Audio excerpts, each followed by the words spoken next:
The Giver is a story about a dystopian society. This opera is about a society that's completely taken out any emotion, any individuality. We see a society and everything looks perfect. The story starts out, we meet a boy, he's our main character, we identify with him immediately. He lives in a community. The community seems pretty interesting, pretty normal. We like it. He has a mother and he has a father and he has a little sister. That's pretty normal. And he goes to school and that's pretty normal. But the community is a self-contained community. It's run by an oligarchy, a committee of elders. There is no change of climates, there is no hunger, there is no poverty. Everything is provided. All the bumps and difficulties of life, of running a community, have been eliminated, have been controlled. Little by little, we understand that not only have the physical elements that might make it difficult to run a community have been eliminated, but also emotions have been regulated. People had to stop their emotional impulses and the intellectual freedom. Families are not for life. Two adults are brought together for the purpose of raising children, and when the children are raised, they go their separate ways. So generation is not a term that they understand. They don't have grandparents.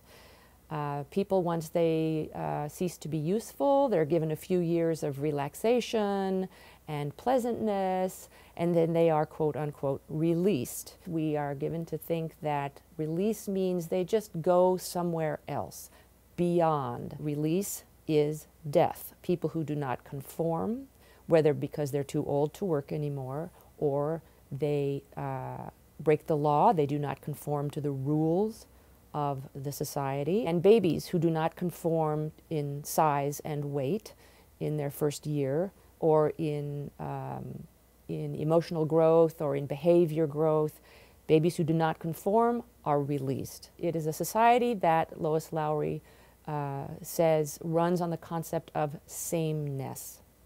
That's what binds the people together, and that's what makes them so easy to control.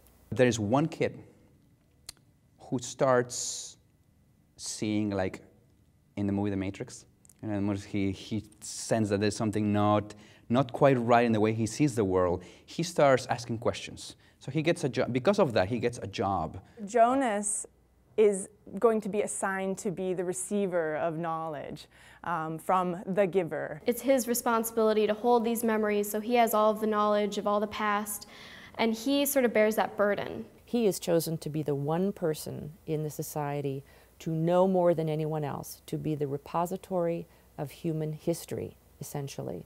He receives the memories from the current receiver of memories. Jonas is overwhelmed by this responsibility. He's especially overwhelmed by the fact that he can't share these amazing emotions and feelings and tastes and smells with his family, with the people he cares about, with his friends, who he cares very deeply about also. Jonas eventually becomes clear in his mind that he doesn't want to live in that world.